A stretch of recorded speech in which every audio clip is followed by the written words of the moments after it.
Eu sou Nayara e esse aqui é o Nayara Diz.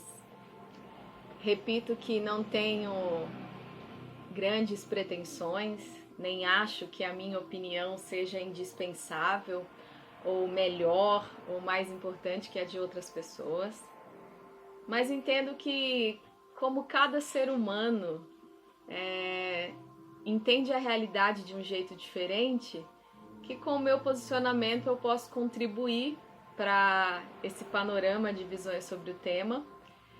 E o tema de hoje me é um tema muito particular.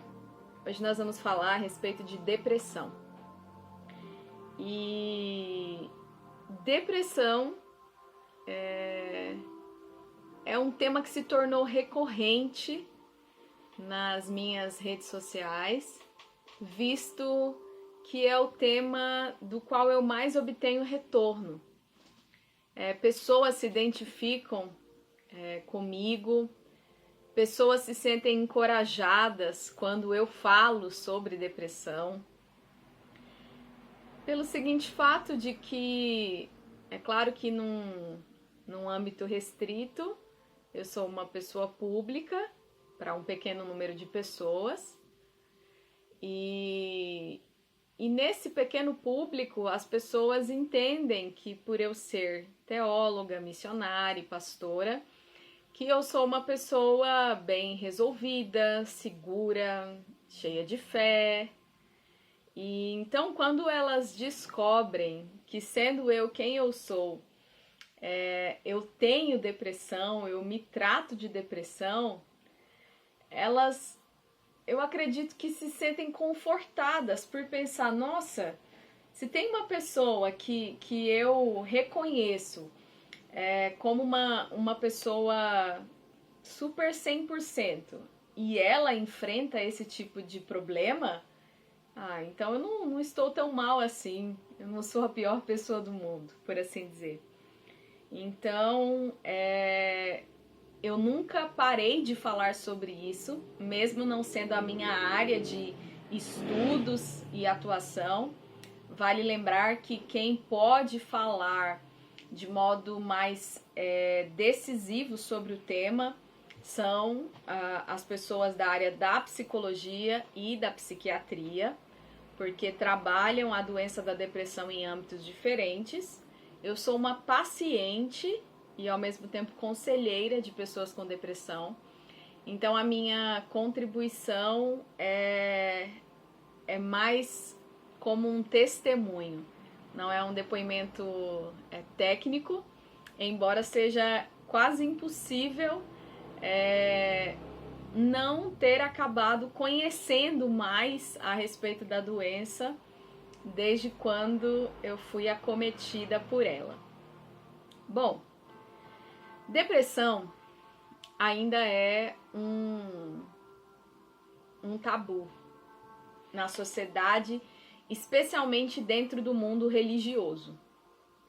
Ainda existe muito preconceito com essa doença.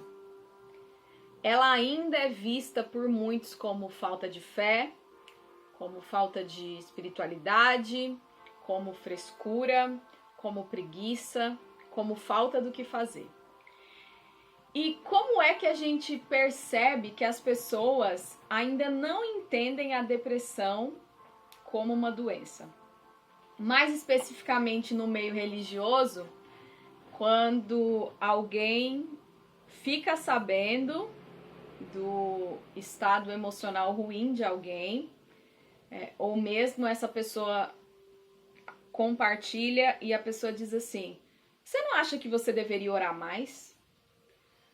Você sabia que com fé em Deus dá tudo certo?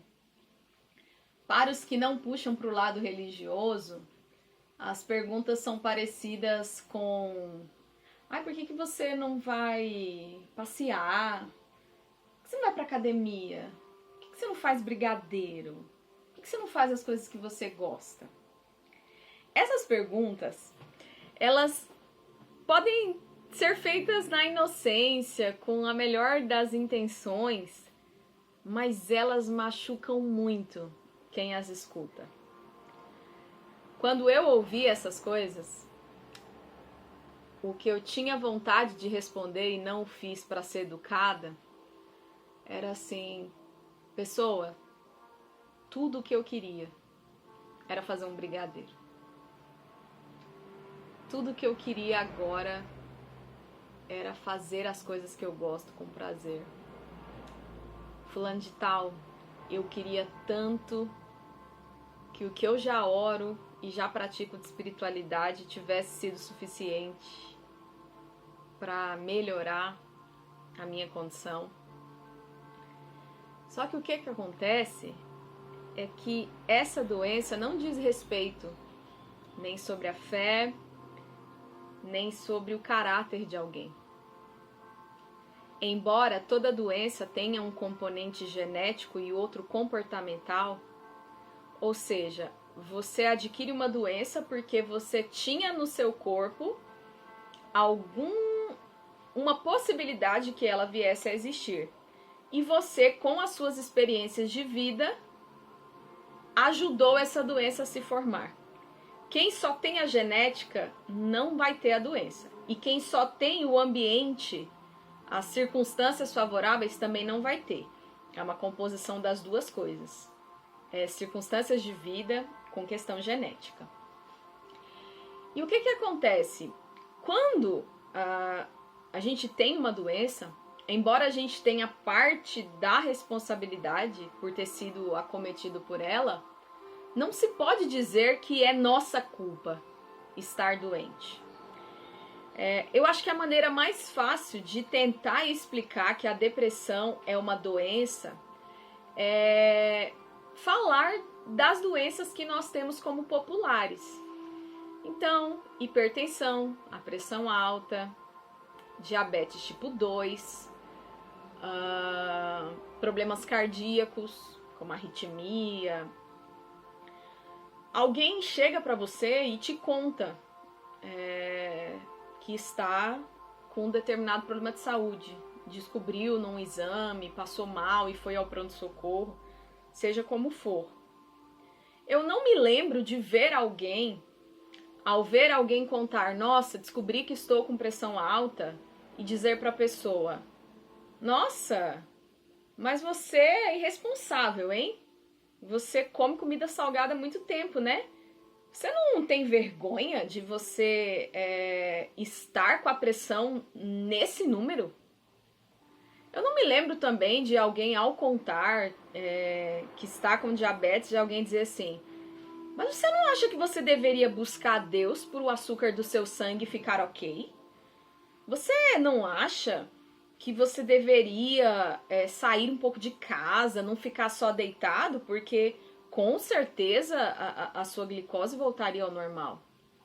Eu não me lembro desse tipo de diálogo, porque, graças a Deus, pelo menos nessa área, existe um consenso de que não é para se culpar um paciente por ele estar doente. É claro que ele contribuiu para chegar naquele ponto, mas ele não fez isso conscientemente. Ninguém se alimentou mal dizendo assim, ai, eu estou querendo muito ter diabetes, então eu vou comer isso. Ai, eu quero muito ter um problema cardíaco, então eu vou fazer isso. Não, as pessoas não gostariam de adoecer. Mas acontece que os hábitos delas, e talvez alguns alertas ignorados, as levaram àquele ponto. Além desse fato, é muito cruel culpar um doente por estar doente. Porque quando uma pessoa recebe um diagnóstico médico de determinada doença, isso já gera um abalo emocional. Se junto a isso você deposita uma carga de culpa, a pessoa fica ainda pior.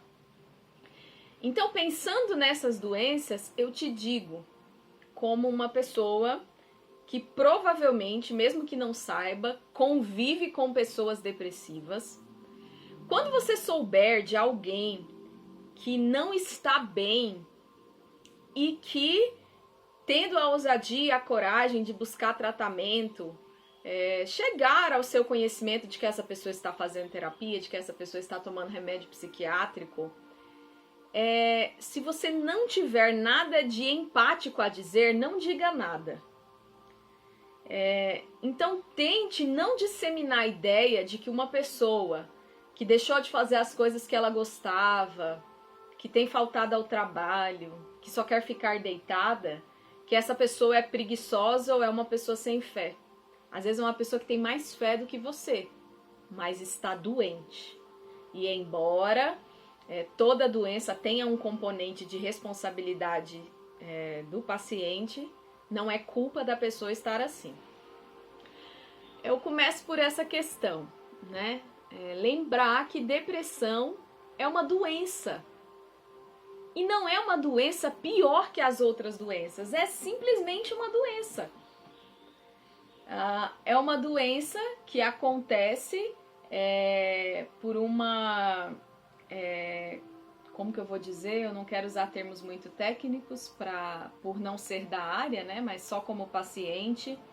Você vai ter uma desregulação de neurotransmissores que vai fazer com que você não consiga dar conta bioquimicamente no seu cérebro das suas atividades, e por isso você vai precisar de um medicamento que vai regularizar as suas funções, e você vai precisar, na terapia, tomar responsabilidade pelo seu mal-estar emocional para você descobrir seus traumas, seus gatilhos, o que te leva a querer se esconder do mundo e assim aprender a lidar com você mesmo.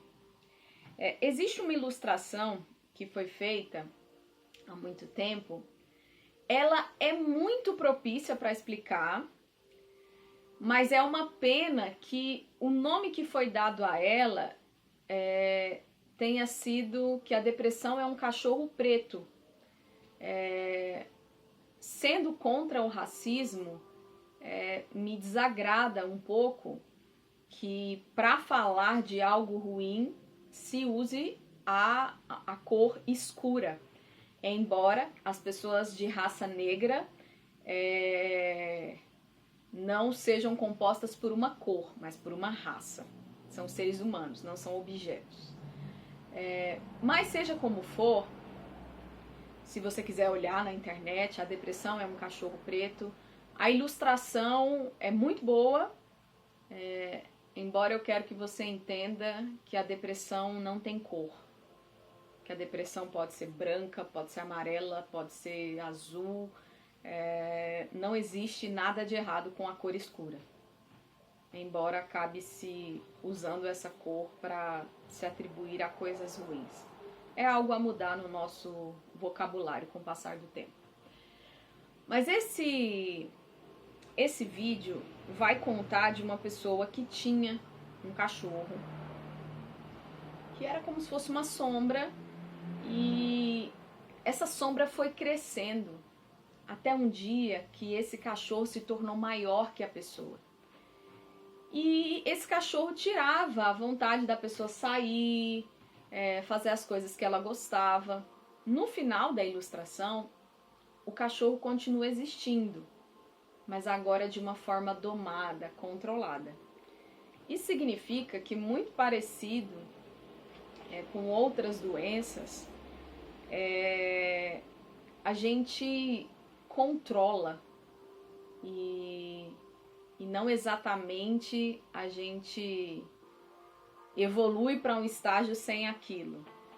Então pense no caso de uma pessoa que tem alterações da tireoide. Essa pessoa tomará remédio para o resto da vida e não necessariamente ela está péssima. Ela só está mantendo sob controle uma desregulação. Assim como acontece com quem faz uso de medicamentos para hipertensão e outras coisas.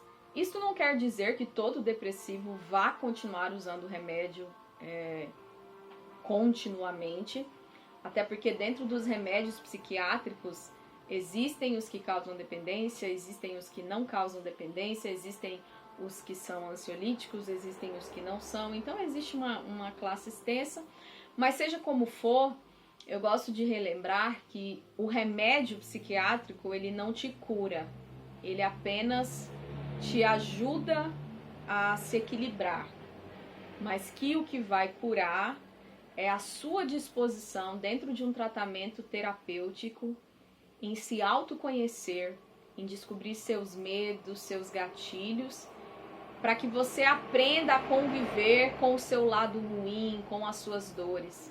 Tudo isso leva tempo e eu agradeço muito a Deus pela existência da psicologia. Eu faço tratamento terapêutico e eu sei que a minha vida mudou muito desde então. Eu amadureci e eu aprendi a lidar com muitas coisas. É um processo contínuo. Uma outra coisa, para a gente não estender muito o vídeo, eu acho que a gente já faz muito se conseguir entender que depressão é uma doença e não é frescura, falta de fé nem preguiça, é a gente ir tirando qualquer tipo de estereótipo. Eu estou aqui de batom, com cores vivas, das quais eu gosto, e nem por isso eu deixo de ser uma pessoa que tem depressão. Há dias em que eu vou estar sem batom, com cores apagadas, não querendo lidar com o universo. E serei uma pessoa que tem depressão. Percebam que uma mesma pessoa, ela pode estar socialmente muito bem, como pode estar mal, e ela é a mesma pessoa que tem um problema. Então, não se iluda com os sorrisos externos e entenda que todo mundo carrega uma dor. Há pessoas com as quais talvez você seja muito cruel e você não faz ideia do que a pessoa está passando. Nós tivemos, há um tempinho aí, um caso de suicídio de uma blogueira, falei dela acho que no Instagram em outra ocasião, que estava aparentemente vivendo, embora contasse das suas lutas, e que acabou por cometer suicídio. Eu não vou abordar esse tema, eu acho que é um tema que requer maior profundidade. Eu sou grata por nunca ter chegado a alguma via de fato, né, do suicídio. Mas uma coisa que eu te digo é que suicídio não é só a pessoa usada que para acabar com a dor e não com a vida tem um ato extremo. Muitas vezes nós praticamos pequenos suicídios. Quem faz uso de substâncias que fazem mal, até pessoas que têm paixão por certas aventuras que são arriscadas para a vida. Enfim, todo mundo de alguma maneira talvez tenha pensado ou flertado com alguma ideia de ir além da sua dor, talvez fugir dos seus problemas, talvez se cansar de viver. Se você nunca teve nenhum desses tipos de sentimento, você ainda é mais privilegiado do que eu. Mas seja como for, nós não somos os únicos seres humanos. E há outras pessoas com quem nós convivemos que nutrem esse tipo de desejo. De que a vida não vale a pena. E nós estamos no mês de setembro, que assim como existe o outubro rosa e o novembro azul, tornou-se um mês de prevenção e combate ao suicídio. Então, nesse mês de setembro, o setembro amarelo, não estou de amarelo porque ainda não tenho uma blusa amarela, mas pretendo ter, a gente pensa um pouco sobre isso para que a gente crie um ambiente, dentro da religião especialmente, que é um ambiente muito preconceituoso com os problemas emocionais, e fora dela também, onde as pessoas não tenham medo ou vergonha de não estarem bem das emoções. Que não há nada de maléfico ou que descredibilize ou torne alguém um fracassado o fato de lidar com algum tipo de problema emocional. E vale lembrar que a depressão é um deles, mas existe também o transtorno de ansiedade generalizado, existe a síndrome do pânico, existe a bipolaridade. E diferente do que você possa pensar, pessoas que você conhece e admira talvez se tratem dessas coisas. Porque somos todos seres humanos, estamos sujeitos a essas coisas. Eu acho que o vídeo está ficando longo. Talvez seja o caso da gente fazer um outro vídeo. Eu vou deixar aberto ainda esse mês, talvez na próxima semana, para que você deixe nos comentários perguntas, afirmações, curiosidades, exemplos. Eu recomendo um livro chamado Não é Coisa da Sua Cabeça. Você vai achar em qualquer livraria. Não é um livro de cunho religioso, é um livro escrito, eu não me lembro se é uma ou um jornalista, que sendo jornalista escreveu de um jeito muito acessível aos leigos, como nós, né, que não somos das áreas específicas, e que tem participação de psiquiatra, de opiniões importantes e bem embasadas, e que faz um breve relato de diversas doenças emocionais. O nome do livro é Não é Coisa da Sua Cabeça. Super indico para você que quer saber mais. Posso elencar no próximo vídeo, por exemplo, 5 vídeos importantes sobre o tema, com referências de outras pessoas na internet que me ajudaram no começo. E termino reiterando isso. Eu sou pastora, teóloga e missionária. Sou uma pessoa que talvez muitas pessoas admirem e considerem bem. E eu tenho depressão. Eu faço terapia com uma psicóloga e eu tomo medicamento receitado por um psiquiatra. Porque eu cuido da minha mente, do meu emocional, assim como eu cuido da minha saúde, fazendo exames de sangue periodicamente. Porque assim como se eu não prevenir doenças do corpo, eu as terei daqui adiante, se eu não cuidar do meu emocional, do meu psicológico, ele me causará muitos problemas. Por isso, assim como vale para as doenças físicas, além de prevenir ser o melhor remédio, busque ajuda o quanto antes. Se você não está bem, de alguma forma, procure ajuda. Eu fico à disposição nas redes sociais, nos comentários. E a gente deixa para continuar esse assunto num próximo vídeo, com outras demandas que vocês trouxerem. Eu quis fazer nesse formato, como foi o vídeo anterior, de bate-papo, muito tranquilo, de modo muito espontâneo, como se nós estivéssemos conversando. Então eu acho que tem mais coisas que a gente possa contemplar sobre esse tema, mas a gente vai ficando por aqui, porque a gente já estourou o tempo. Tá bom? Então, até o próximo vídeo. Isso foi o que a Nayara diz sobre o tema depressão.